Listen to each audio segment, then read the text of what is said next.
अगर किसी के हार्ट की कोई समस्या है, हार्ट की समस्या वाले को क्या करना चाहिए? विशेष रूप से हार्ट के मरीज को कहा जाता है, हार्ट पेशेंट को कहा जाता है कि आपको घी नहीं खाना है। पर घी भी कौन सा? चर्बी वाला घी नहीं भैया। गौ माता का घी तो खा ही सकते हो, अल्प मात्रा में गौ माता का घी अगर हार्ट पेशेंट खाए तो उसको दिक्कत नहीं होती है। लेकिन आजकल बाजार में गौ माता के घी के नाम पर मेरे भाई बहनों कितना काला खेल हो रहा है, आप सब लोगों को पता है। पूर्व समय में तो चर्बी से तेल निकाल करके घी बनाते थे, लेकिन राम राम राम ऐसा कलयुग आ गया कि चर्बी को ही पिघला करके उसमें एसेंस डाल करके घी बना करके हमारे घरों में भेज देते। इंसान कितना गिर सकता है मेरे भाई बहनों। कलयुग में जितना मानव का स्तर गिरा है उतना आने वाले कलयुग में भी नहीं गिरेगा, और पिछले 3 युगों में तो गिरा ही नहीं। इंसान पैसा कमाने के लिए अपना कितना ईमान बेच रहा है, और हम लोग भी यही घी खरीद करके खाएंगे, इसी घी का दीपक भगवान को जलाएंगे। बड़ा आश्चर्य होता है मेरे भाई बहनों, जब बाजार में घी खरीदने के लिए कोई व्यक्ति जाता है तो वो जो परचूनी की दुकान वाला व्यक्ति है, दुकान वाला है, दुकानदार है, वो यूं पूछता है कि भाई आपको पूजा का घी चाहिए कि खाने का घी चाहिए? हम पूछे कि भैया पूजा के घी में और खाने के घी में क्या अंतर है? वो कहता है कि भैया ऐसा है, पूजा का घी तो 100 रुपए किलो में मिल जाएगा, खाने का घी जरूर महंगा मिलेगा, 500-600 रुपए किलो। फिर भैया ये 100 रुपए किलो घी किस फैक्ट्री से मिला है? आप ये 100 रुपए किलो जो घी तुमने खरीदा है वो आया कहां से? और हम लोग तो विचार नहीं करते, लेकिन हमको केवल औपचारिकताएं पूरी करनी, फॉर्मेलिटी पूरी करनी है। हम केवल दिखावे के हिंदू है, शाम को आंगन में दीपक जलाना पड़ता है, महाराज क्या करे, इसलिए 100 रुपए का घी ला करके काम पूरा कर देते हैं। हवन होते हैं, यज्ञ होते हैं बड़े बड़े, हमारे देश में यज्ञकर्ताओं की कोई कमी नहीं, यज्ञाचार्यों की भी कोई कमी नहीं है। लेकिन मेरे भाई बहनों देख करके ऐसी शर्म आती है कि ये कैसा हिंदुस्तान है। यज्ञाचार्य जी कहते हैं कि आप अपने घर से घी लेकर के आना, तो लोग 100 रुपए के घी के डिब्बे उठा करके लाते और वहां जाके पटक देते हैं, और वो यज्ञाचार्य जिसको मूर्खाचार्य भी कह सकते हैं, वो उस घी से यज्ञ कराता है। ऐसे मूर्खों के सरदार से कभी यज्ञ नहीं कराना चाहिए। किसी यज्ञ में जब गाय माता के घी की आहुति नहीं लगती मेरे भाई बहनों, यज्ञ कभी सफल नहीं हो सकता। गाय माता के घी का दीपक जलाए बगैर वो दीपक भी प्रकाशित नहीं कर सकता है। भले ही आप मेरी तरफ से दीपक मत जलाओ, मैं आपको स्पष्ट कह रही हूं, लेकिन 100 रुपए किलो के घी का दीपक जला करके हमें क्या मिलेगा?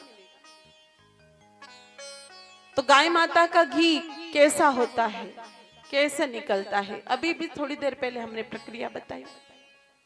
गाय माता के दूध को अच्छे से गर्म करके, फिर मौसम के विपरीत तासीर वाला उसमें जल डालकर, पहले तो उसमें से ऊपर ऊपर का मक्खन निकाल दो, फिर बाद में बच जाएगी छाछ। ऊपर का जो मक्खन है मेरे भाई बहनों उसको अच्छी तरह से गर्म करें, फिर वो जो बचेगी वो है घी। पुराने जमाने का घी और आज के जमाने के घी में कितना अंतर है देखो। एक ही लाइन से आपको पता चल जाएगा, बहुत ज्यादा बताने की जरूरत नहीं मुझे। एक लाइन पुराने घी का और आज के घी का अंतर।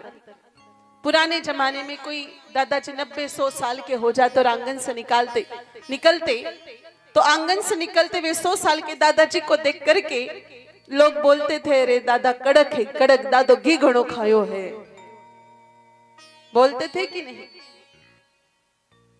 और आज अगर कोई 40 साल की उम्र में चला जाए, राम नाम सत्य हो जाए, तो लोग शमशान में बातें करते हैं कि भाई साहब को तो डॉक्टर ने बहुत बोला था घी मत खाना, घी मत खाना, लेकिन भाई साहब तो माने ने, राम नाम सत्य हो गया।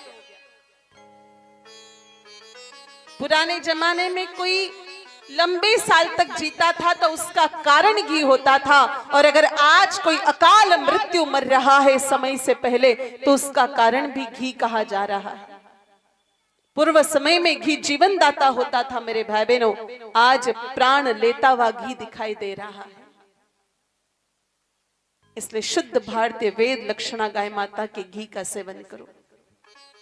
आप बाजार का सब कुछ खाओ, लेकिन घर में काम में लेने के लिए मेरे भाई बहनों गाय माता का ही घी होना चाहिए।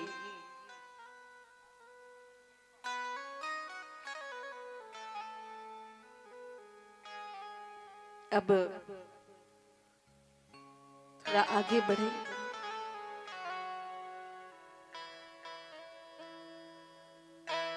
अगर किसी के होठ ज्यादा फटते हैं तो नाभि में गाय माता का घी लगा लेंगे तो होठ नहीं फटेंगे। किसी को जुकाम की समस्या रहती, बहुत सारे लोगों को सुबह उठ करके छींके चलती, एलर्जी रहती है, डस्ट की प्रॉब्लम रहती है, उन लोगों को सुबह स्नान के बाद और रात को सोते समय नाक में देसी गौ माता का घी लगाना चाहिए। अगर किसी के आंख की कोई समस्या है,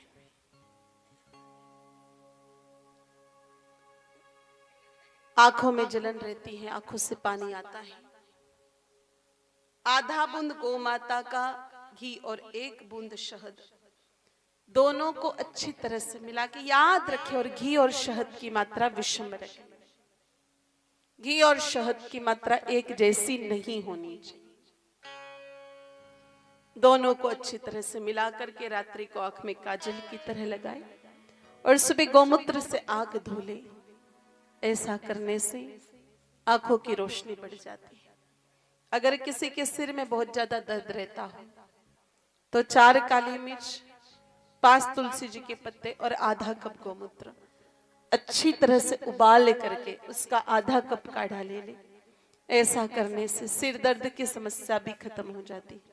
अगर किसी के बाल झड़ने की समस्या है,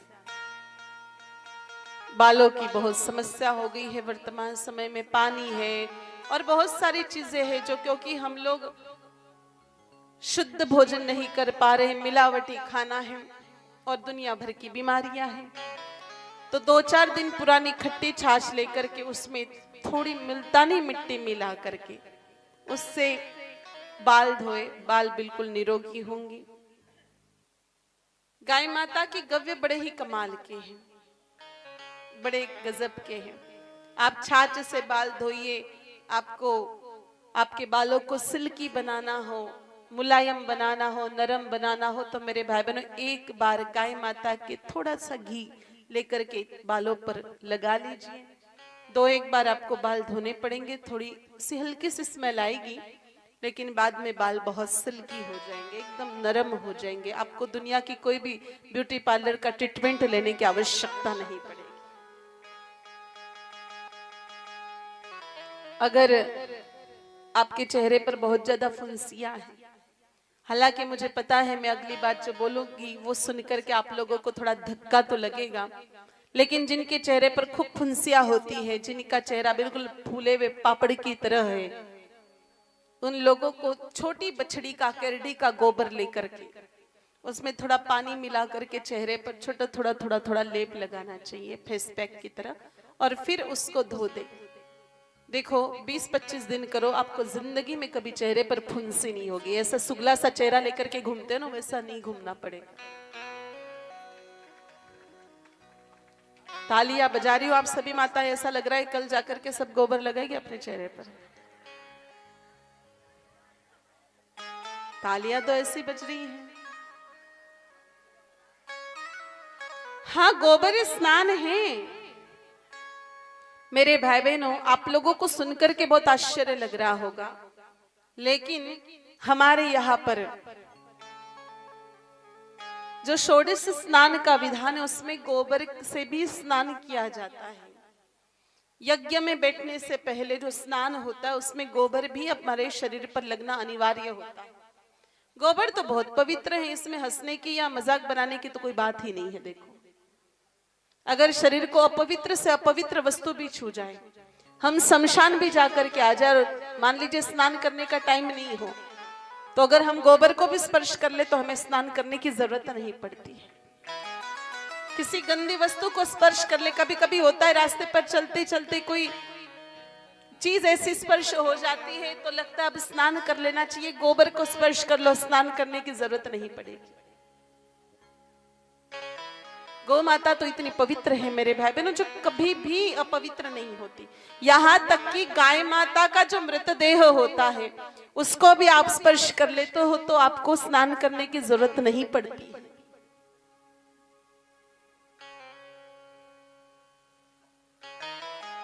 अगर किसी के डायबिटीज है तो डायबिटीज के मरीज को भी गौ माता की शरण में जाना ही पड़ेगा। सुबह उठ करके उस व्यक्ति को आधा कप गौमूत्र पीना है, फिर उसके बाद में जामुन की जो बीज होते हैं, जामुन की गुठलियां, उसका चूर्ण बनाना है और 2 चम्मच चूर्ण आधा कप गौमूत्र के साथ लेना है। फिर गोबर का रस निकाल लेना है, उसमें करेले का रस मिलाना है, एक परात में उसको डालना है और उस पर कदम ताल करनी है। करेले के रस में गोबर का रस मिला करके उस पर कदम ताल करनी है। कदम ताल समझते हो? और जब तक आपका मुंह नहीं कड़वा होता, आप चलेंगे तो गोबर के रस पर, लेकिन आपका मुंह कड़वा होगा। गोबर का रस और करेले के रस पर मिलकर के चलते हो तो मेरे भाई बहनों मुंह अपने आप ही कड़वा हो जाएगा।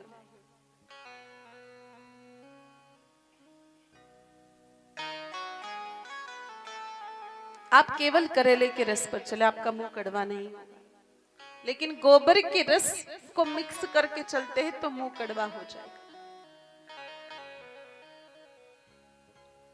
कैंसर की अगर समस्या है तो हमने पहले ही कहा, कैंसर के लिए गौ माता के गोमूत्र सा कोई इलाज नहीं हो सकता। इंदौर का doctor Jain cow urine health clinic और डॉक्टर अखिलेश भार्गव की रिपोर्ट जो वर्ल्ड वाइड पब्लिश हुई थी, उसके अनुसार गोमूत्र के बराबर कोई कैंसर की दवाई नहीं है। और दूसरा, अगर कैंसर को मिटाना है तो श्याम वर्ण की गोमाता के गोमूत्र को रेगुलर सेवन करते रहे। और तीसरा उपाय ये है, कैंसर के 3 मुख्य उपाय हैं आयुर्वेद और पंचगव्य चिकित्सा पद्धति के अनुसार। सुबह उठ करके 1 ग्राम हीरे की भस्मी में 100 ग्राम शहद मिला ले और आधा चम्मच सुबह शाम ले। 1-1.5 घंटे बाद आधा कप गोबर का रस, आधा कप गोमूत्र और 5 बेलपत्र की चटनी बना करके ले। और शाम के समय 31 श्यामा तुलसी के पत्ते 1 कटोरी गाय माता के दही के साथ सेवन करें। ऐसा करने से कितने भी बड़े MM की गांठ वो पिघल करके मूत्र मार्ग से बाहर निकल जाती है। अगर किसी को चर्म विकार हो, चर्म विकार में भी गौ माता की बहुत बड़ी भूमिका है। अगर किसी के खुजली रहती है, सुबह सुबह खाज चलती है, पूरे दिन खाज रहती है, थोड़ा सा गोमूत्र, थोड़ा अजवाइन और थोड़े नीम के पत्ते डाल करके अच्छे से उबाल करके, इससे अगर शरीर को धोते हैं अच्छी तरह से स्नान करते वक्त तो उससे दाद खाज खुजली भी खत्म हो सकती है। मान लीजिए और कोई समस्या है, किसी को दाद हो रखा है तो वहां पहले गाय माता के गोबर के कंडे से साफ करें और आकड़े का दूध लगाएं, इससे दाद भर जाएगा। अगर किसी के सोराइसिस की समस्या है, शरीर काम नहीं कर रहा है, वो हिस्सा बिल्कुल ऐसा लग रहा है काटना पड़ेगा, इतना सड़ चुका है वो हिस्सा शरीर का, तो एक मिट्टी की हांडिया ले ले और उसमें गाय माता के गोबर के कंडे डाल दे। माफ करना, उसमें नारियल की टोक्सी डालनी, गाय माता के गोबर के कंडे नहीं, नारियल की टोक्सी। नारियल 3 हिस्सों में होता है, एक है टोक्सी, एक है सफेद हिस्सा चटक और तीसरा हिस्सा होता है उसके ऊपर की जड़े। जड़े भी नहीं लेनी, सफेद हिस्सा भी नहीं लेना, केवल टोक्सी लेनी। और फिर मेरे भाई बहनों, नीचे से उस हांडी को छेद कर लेना है, उस छेद के बराबर एक तपेली रख देनी, उसको गाय माता की गोबर से या मिट्टी से जोड़ देना है और चारों तरफ गाय माता के गोबर के कंडे जला करके उसके अंदर उस हांडी को रखना है। फिर उस तपेले में काला काला पदार्थ हम लोगों को प्राप्त होगा। उसमें थोड़ा गौमूत्र मिला करके वो प्रभावित स्थान पर लगाए, इससे स्किन डिसीज भी सही हो जाती है, सोराइसिस जैसी समस्या भी खत्म हो जाती है।